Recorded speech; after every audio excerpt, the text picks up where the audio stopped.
Bom, pessoal, boa tarde para vocês. Não sei se todo mundo me conhece aqui. Meu nome é Bruna, eu sou a capitã de elétrica da equipe Ecoctano.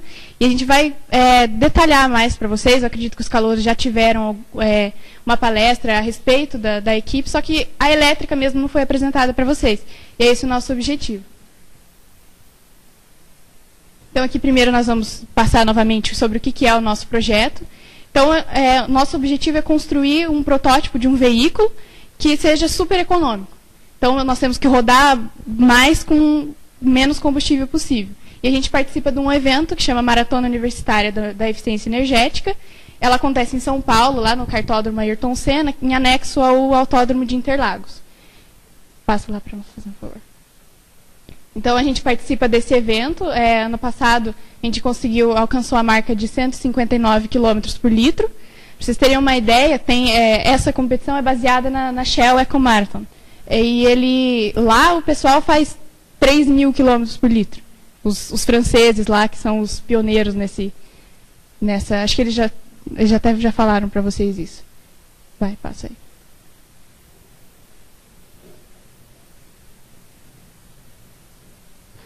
Então, aqui é uma parte do regulamento que a gente tem que seguir para a construção do carro. Então, o piloto do carro ele tem que ter no máximo tem que ter no mínimo 50 quilos.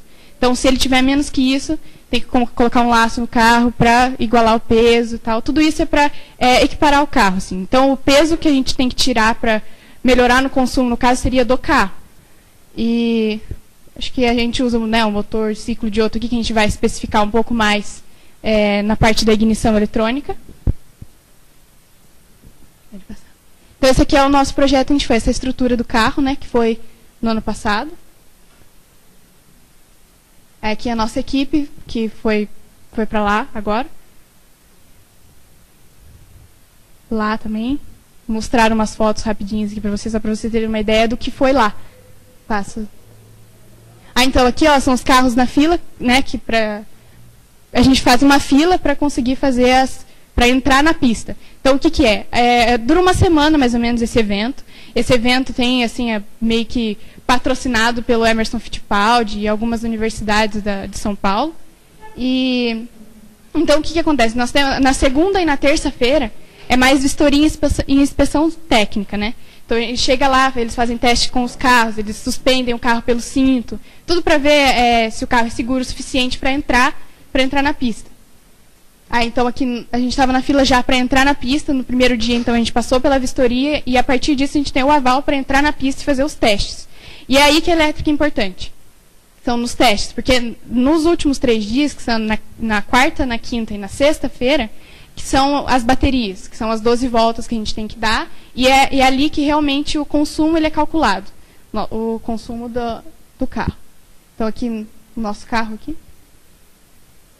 Ele foi baseado ali, até nossa camiseta tem aqui a logo do Senna, fez uma pequena homenagem. Aqui foi um dos momentos lá que a gente teve problemas com a elétrica, então a nossa telemetria deu um problema, fez um caos lá e a gente foi obrigado a trabalhar um dia lá, se separar para fazer o negócio funcionar. Então, lá o resultado que eu já falei, a gente ficou em 15º lugar, eram 39 carros na categoria gasolina. Então, na maratona, então, nós temos três categorias, que é o etanol, gasolina e o elétrico. O elétrico ainda está nos nossos planos. Então, a divisão dos sistemas, dos subsistemas. Então, a equipe ela é dividida em, basicamente, 2 sistemas, que é a mecânica e a elétrica. Então, na elétrica, que é o que vamos explicar detalhadamente para vocês hoje, nós temos, então, uma pessoa responsável pela telemetria, a ignição eletrônica, o dinamômetro e a sonda lambda. Que a gente vai... Pode. Bom, meu nome é Matheus e eu sou responsável pela telemetria. A telemetria, basicamente, é a aquisição dos dados do carro, que a gente precisa. Através de sensores, a gente pode conseguir esses dados que... Pode abrir agora. São esses aqui que eu separei. Velocidade, a posição, rotação, um timer, seria um contador de tempo, e a carga da bateria. Como que a gente faz isso? Esse ano a gente tem ideia de usar um GPS. Com o GPS a gente consegue a posição, longitude, latitude e altitude, a velocidade, Para a rotação do motor, a gente pensa em usar algum sensor magnético, alguma coisa assim. O timer vai ser um microcontrolador que vai calcular para a gente, e a carga da bateria também um microcontrolador. Aí eu separei em primários e secundários. Os primários, preciso de um sensor para eu conseguir eles. Os secundários são calculados, velocidade média. Com a taxa de variação da velocidade, eu consigo a velocidade média. O número de voltas. Eu seleciono lá no GPS a longitude e a latitude, e toda vez que o carro passar ali, eu pego o número de voltas, né? Eu completo uma volta.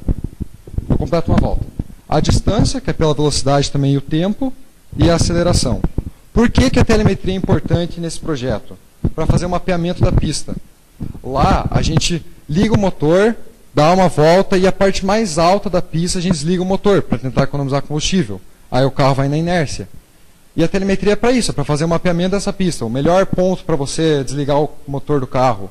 Também para o piloto, na competição, você tem que... É 24 km por hora, né? Você tem que manter para dar a volta. É bom para o piloto ter uma noção, se ele está acelerando muito, se ele está muito devagar. Isso.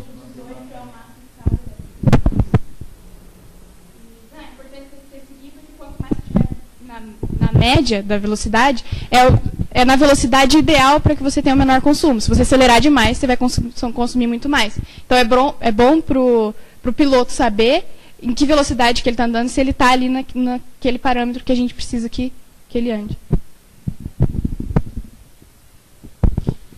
Bom, sou o Henrique e eu cuido da parte de ignição eletrônica. Tá. Vou explicar bem resumidamente o que é ignição eletrônica, né? Aqui nós temos um ciclo, um motor de 4 tempos, ciclo Otto. No caso, temos, o próprio nome diz, né? São 4 tempos, né? A primeira, aqui no caso seria a câmara de combustão do motor. Nesse caso seria um monocilindro, né? A primeira, quer ver? Deixa eu começar de novo. O primeiro ciclo, que é esse daqui, é de emissão. Aí ele comprime, aí acontece a combustão e, por último, a expulsão do gás. Né? Então, entra a mistura de gás com a mistura ar-combustível, no primeiro tempo, no caso, na de emissão. O pistão comprime essa mistura, e quando chega a um certo ponto, tem a vela, né, a vela de ignição no motor, que libera a centelha. É um pulso elétrico de alta tensão que vai que vai fazer com que ocorra a combustão. Então, a ignição eletrônica seria isso. Então, a ignição, né, no caso do motor, seria isso. Seria um pulso elétrico que causa a combustão dentro do cilindro do motor.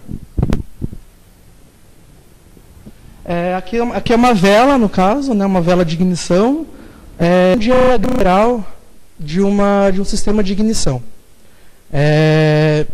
O sistema de ignição é composto pelos sensores de rotação do motor e pelos sensores de carga do motor, que geralmente utiliza-se... Aquele ali é um volante, né?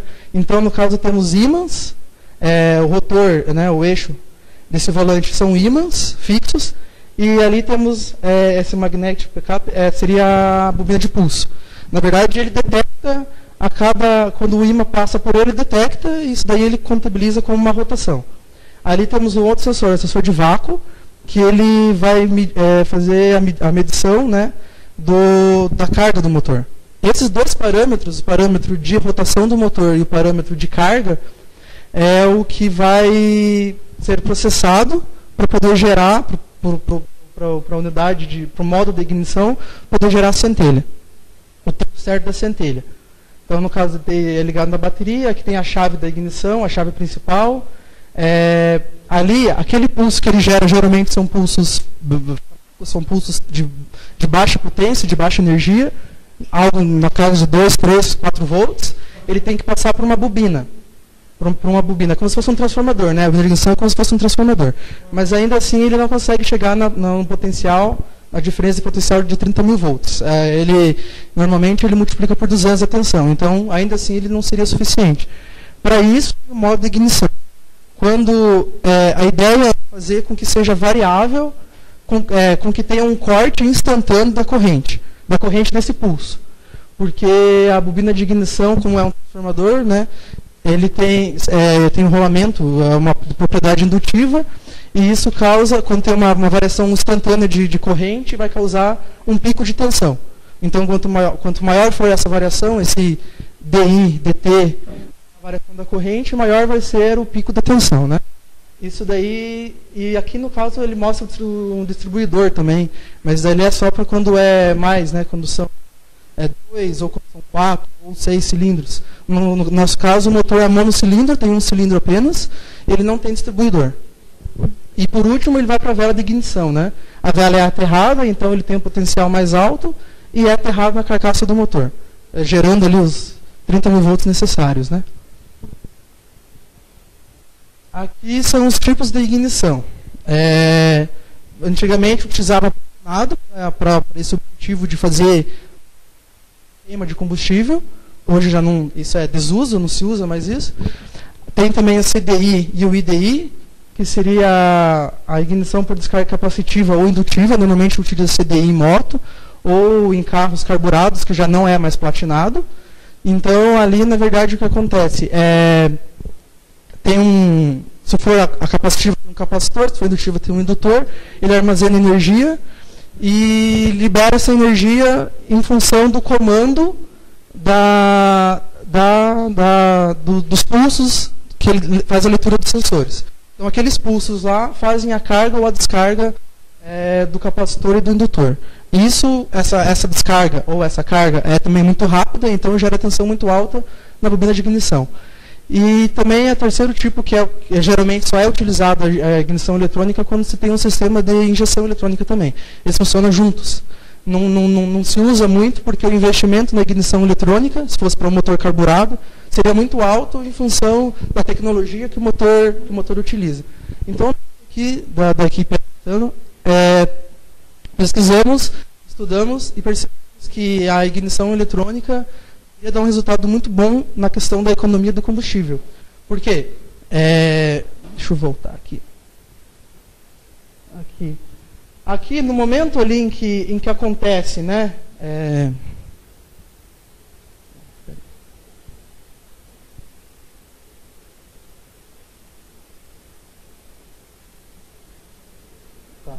No momento em que acontece a centelha, no momento ali, em que ele aumentou a pressão, né?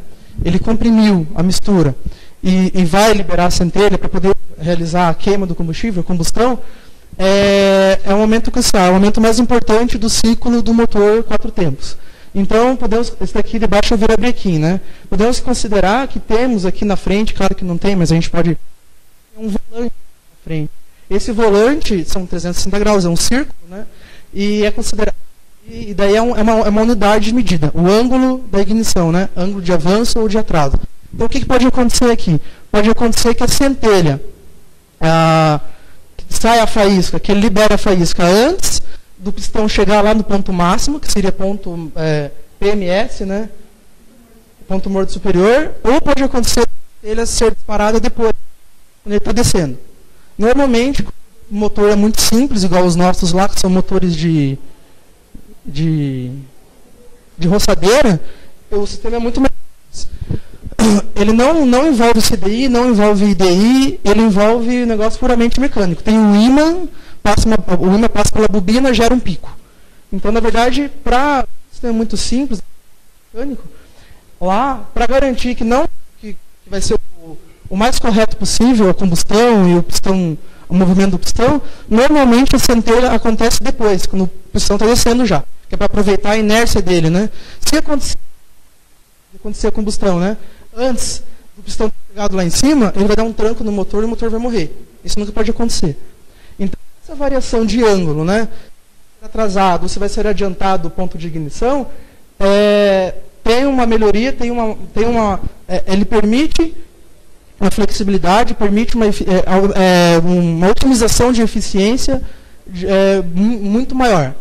Estava verificando que, por exemplo, num motor 1.0 de um Palio, por exemplo, no caso da Fiat, o cara atrasa 1 grau, 2 graus, já perde a eficiência 30%, 40%. Então, ele é muito sensível e é uma uma questão muito importante no motor. Então, por que a gente está querendo desenvolver a ignição eletrônica? Principalmente, o primeiro motivo é a flexibilidade para a conversão do motor a gasolina para etanol. Porque na competição nós temos a categoria de etanol, né, igual o Bruno já falou, e de gasolina. E nós queremos esse ano ir com os dois carros, um etanol e um gasolina. Porém, os motores que a gente ganha, que nós ganhamos do patrocinador, todos eles são a gasolina. E daí, uma das coisas que precisam ser modificadas para poder permitir o uso do etanol é a variação ou atraso do ângulo da ignição. No caso do etanol, ele demora mais para explodir, ele é menos comburente, né? Então, isso quer dizer que teria que atrasar, no caso da centelha, para a combustão acontecer. Senão, ele teria o que eles chamam de autodetonação, que não pode acontecer. Então, esse seria o principal motivo. Além disso, nós temos um controle preciso do ponto de ignição, que é o que eu estava falando. A gente consegue variar o ângulo, mexendo na programação do software, a gente consegue variar conforme a rotação e a carga. Porque numa pesquisa também que foi feita, que nós fizemos, a gente descobriu que num carro hoje, um carro comum que usa injeção eletrônica, é feito um mapeamento de carga e de rotação, e cada carga, cada rotação específica tem um ponto de ignição específico. Então, esse ponto de ignição não é sempre o mesmo para todas as rotações e para todas as cargas. Ele varia. Então, nossa ideia é fazer o quê? Quando estiver pronto, a gente vai fazer o mapeamento do motor, nós vamos desenvolver essa tabela a fim de descobrir quais são os melhores ângulos de ignição, os melhores momentos para acontecer a centelha, e assim ele vai aumentar a eficiência do motor. Isso seria a questão do auto-adaptável, né? O RPM do motor varia, a carga também, o ponto de ignição também precisa variar. Isso vai representar uma maior eficiência e vai diminuir o consumo de combustível.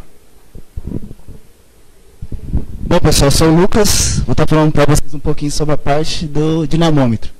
Então, qual que é o principal papel do dinamômetro nessa parte do projeto, né? Ele tem um papel fundamental, principalmente nos testes que são feitos com o motor, na preparação do motor para ser colocado no carro, né? Porque a gente usa, com o dinamômetro, os dados que a gente consegue retirar são esses, né? De potência, torque, e a gente pega isso, junta com o RPM e o consumo, faz um gráfico maluco, e com esse gráfico a gente consegue coisas que vão conseguir melhorar. Por exemplo, vou fazer um gráfico aqui. Por exemplo, aqui. Opa. Vocês estão conseguindo ver mais ou menos, né?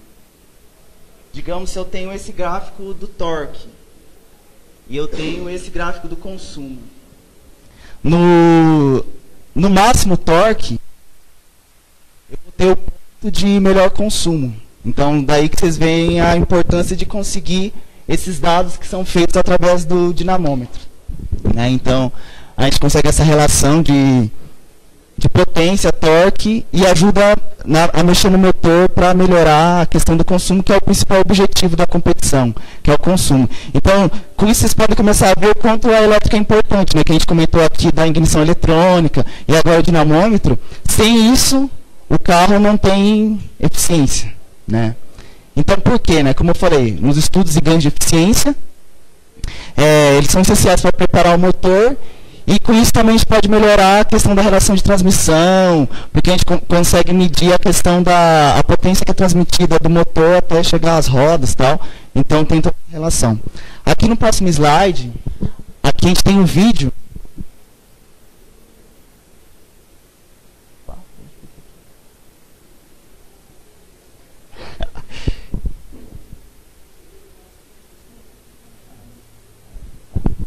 Aqui tem um vídeo do que a gente está se baseando para montar esse dinamômetro, né?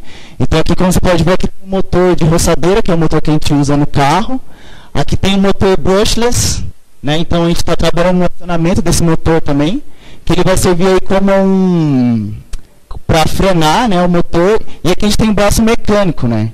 Então, se a gente tem a relação ali de distância e força, a gente tem torque. E daí aqui a gente tem uma célula de carga, que quando ela é pressionada, ela libera um valor de tensão. O valor de tensão é usado para traçar esses gráficos que eu falei, né? Daí aqui no próximo slide tem um exemplo. Tem um gráfico aqui que mostra a curva de potência e a curva de torque. Beleza? Bom, e além disso também a gente tem a sonda lambda. A sonda lambda, vou mostrar aqui para vocês, ela é um sensor de oxigênio. Esse daqui, ó.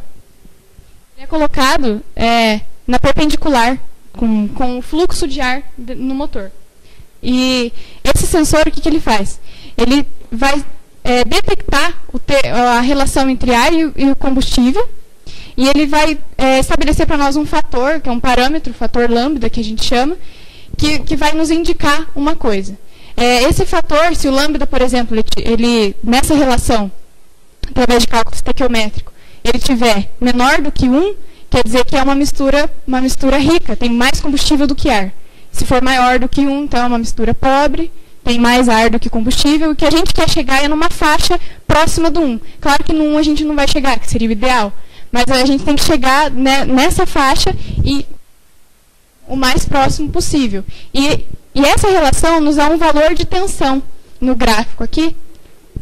Então, aqui é um gráfico entre tensão e esse fator lambda. Então, não é um gráfico totalmente linear, né? Mas a gente tem que chegar numa faixa muito próxima desse 1. E se a gente chegar nessa faixa muito próxima, a gente tem um valor de tensão, que é o que a gente tem que variar. A gente pode fazer testes, que a gente precisa fazer testes, e a gente chega abrindo lá ou fechando o carburador lá, que a gente pode variar e chegar ao mais próximo desse fator.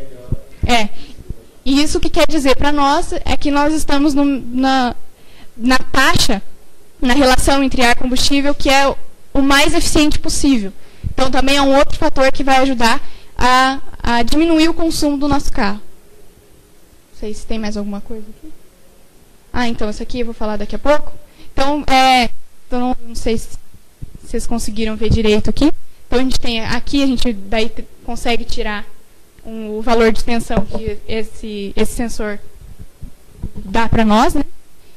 E uma outra coisa que a gente queria mostrar daí eram as placas que a gente tem de todos os circuitos, de todos os nossos subsistemas, daí no caso, né? Acho que passa para eles verem aqui. Esse aqui. Então, a gente vai passar, mas peraí, esse que eu vou mostrar aqui na frente para saber. Então, por exemplo, essa placa maior aqui é a placa que a gente usa para o dinamômetro. Aqui tem a placa de acionamento para o dinamômetro, né? Lembrando que o nosso projeto ele não tem fins lucrativos, então ele é custeado pelos nossos patrocinadores. Então, quem fez essas placas e circuitos profissionais para nós foi a Circuibras, né, uma empresa daqui de Curitiba, né, fica em São José, né? Essa daqui é a placa de distribuição de energia do nosso carro. Então, quando a gente vai fazer teste lá, que a gente liga a elétrica, que liga lá os displays da telemetria, que vai ligar, tudo vai vir daquela placa, que daí vem da nossa bateria, que a gente já, não sei se... Essa daqui, por incrível que pareça, pequenininha desse jeito, é a placa de ignição. Esse aqui é o driver de ignição eletrônica, que o russo projetou ela aqui. E o que mais que a gente tinha que falar? Acho que daí agora é o perfil, né? Porque acredito que todos já tenham visto que nós estamos com as inscrições para o processo seletivo abertas, né? Todos podem participar, independente se é calor ou se não é. Nós não queremos que vocês saibam ou entendam de tudo que a gente tentou fazer o mais simples possível para vocês entenderem. Vocês não têm que ter o domínio, até porque vocês estão entrando, mas vocês têm que querer fazer e querer aprender. Então, vai entrar, chegou lá, eu não sei o que eu faço, o que eu faço? Você não tem que esperar ninguém mandar você fazer alguma coisa. Você tem que procurar o que fazer. Mas isso aqui como é que é? Então, é isso que a gente precisa. A gente precisa de alguém, além disso, que goste. Porque também não adianta entrar sem gostar do negócio. Acho que vocês viram um pouco que a gente trabalha mesmo sem ganhar, a gente faz porque gosta. Faz porque quer ver o negócio funcionar. Eu acredito que todos nós fomos aqui para a competição, participamos da maratona no passado, e a hora que a gente vê o carro entrando na pista, passou na vistoria, está lá, é uma alegria que só, porque aquilo lá foi você que ajudou a construir. Então, acho que essa a nossa gratificação. Então, aqui tem meu contato, se vocês quiserem mandar um e-mail, se vocês quiserem marcar algum horário para ir lá no Máquinas, que é onde a gente trabalha, no laboratório de máquinas térmicas. Eu quero ver o carro, eu quero ver o que tem lá, o que está montado. A gente está remontando o carro agora. Então, aqui é meu contato. As inscrições lá, eu não sei se todos viram na página do Facebook lá. Tem lá um link para inscrição. E daí, na hora que acabar as inscrições, daí a gente reúne o pessoal e divulga a data de prova e tudo mais. Acho que vocês têm mais alguma coisa a acrescentar? Vocês têm alguma pergunta? Alguém tem alguma pergunta? Vocês podem perguntar se vocês quiserem. Vocês não entenderam nada? Não sei. Eu vejo assim que a Bruna é um exemplo dessa questão de entrar calouro, né? A Bruna, ela entrou semestre passado, ela é totalmente caloura, na Semana dos Calouros ela ouviu a palestra e ela tem contribuído bastante com a equipe. Hoje ela é a chefe da parte de elétrica e ela tem contribuído bastante com a equipe e ela também não sabia muito, sabia já alguma coisa por causa do técnico, mas eu acho que ela está aprendendo bastante, então eu vejo que é uma grande oportunidade. Quem quer aprender, quem quer desenvolver e saber o que é engenharia mesmo, como que funciona a engenharia na prática, é uma boa oportunidade, né? Então, se você quiser se envolver, está aí uma chance, um projeto bem interessante que vai depender de você também para querer aprender e desenvolver mais, né? É bem isso que ele falou. O pessoal às vezes... sim. Já vamos acabar então. Então é isso, pessoal. Então não temos mais nada a acrescentar. Só fazer mais um comentário, mas é isso aí. Então, a gente fechou. Obrigada.